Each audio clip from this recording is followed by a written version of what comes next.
கோவில் வந்து எந்த நிலையில அழியும் தருவாயில இருக்கு அப்படின்றதுக்கு ஒரு சின்ன ஒரு காட்டுற ஒரு விஷயத்த இந்த அளவு தான் இருக்குது. இதுல வந்து மரம் முளைச்சிருந்துச்சுங்க. இப்ப உழவார பணி வந்து இந்த பணிக்குழு வந்து பண்ணியிருந்தாங்க. இந்த இதை இப்ப நம்ம எடுத்துட்டோம்னா இது கீழே விழுந்துரும். அதனால முடிந்தவரை வந்து அந்த கிளைகளை மட்டும்தான் வெட்ட முடிஞ்சதை தவிர உள்ள இருக்கிற அந்த விஷயத்த வந்து நம்மளால எடுக்க முடியல. கொஞ்சம் விட்டுட்டோம் அப்படின்னா இந்த ஒரு இது விழுந்துச்சுன்னா அப்படியே இந்த இடம் வந்து அப்படியே கீழே விழுந்துரும். ஒரு சின்ன கருவறை கொண்ட ஒரு அழகிய ஒரு சிவாலயம். தயவு செய்து இங்க இருக்கிறவங்க வந்து இந்த கோவிலுக்கு வந்து குடிக்காதீங்க. ஏன்னா கிட்டத்தட்ட வந்து ஒரு 10 கிலோ அளவுக்கு ஒரு பாட்டிலு அந்த அந்த தண்ணி கிளாஸ் அதெல்லாம் எடுத்து இங்க எடுத்துருக்காங்க. ரொம்ப சங்கடமா இருந்துச்சு அவங்க சொல்லும் போது. அவ்வளவு இதை எடுத்து வெளியில போட்டுக்கிறாங்க. குடிக்கிறதுக்கு எவ்வளவு இடங்கள் இருக்கு, அங்க போய் தயவு செய்து குடிங்க. ஏன் இப்படி ஒரு சால்கள் இருந்து தங்கி இருந்த ஒரு இடம், அந்த இடத்துல பாத்தீங்கன்னா இன்னைக்கு பார் மாதிரி அதை பயன்படுத்துறீங்க. என்ன சொல்லன்னு தெரியல.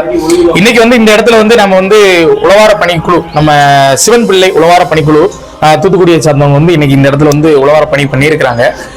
ஆனா இந்த கோவிலுக்கு முக்கியமா தேவைப்படுவது திருப்பணி, இந்த ஆலய பணி வந்து தேவைப்படுது.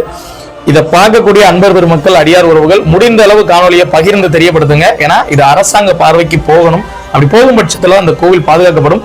உங்களுக்கு அது சாட்சி இந்த காணொலியிலே காமிச்சு எந்த அளவுக்கு இந்த கோவில் இருக்குதுன்னு. ரொம்ப அழகான ஒரு கருவறை, சின்ன கருவறைக்குள்ள அம்மனும் ஐயாவும் ஒரே கருவறைக்குள்ள இருக்கிறாங்க. ரொம்ப அழகான ஒரு சின்ன ஒரு சிவாலயம். முடிந்த அளவு காணொலியை பகிர்ந்து தெரியப்படுத்துங்க. அதுதான் நாங்க உங்ககிட்ட எப்பயுமே வைக்கிற ஒரு கோரிக்கை. அதனால காணொலியை பகிர்ந்து தெரியப்படுத்துங்க.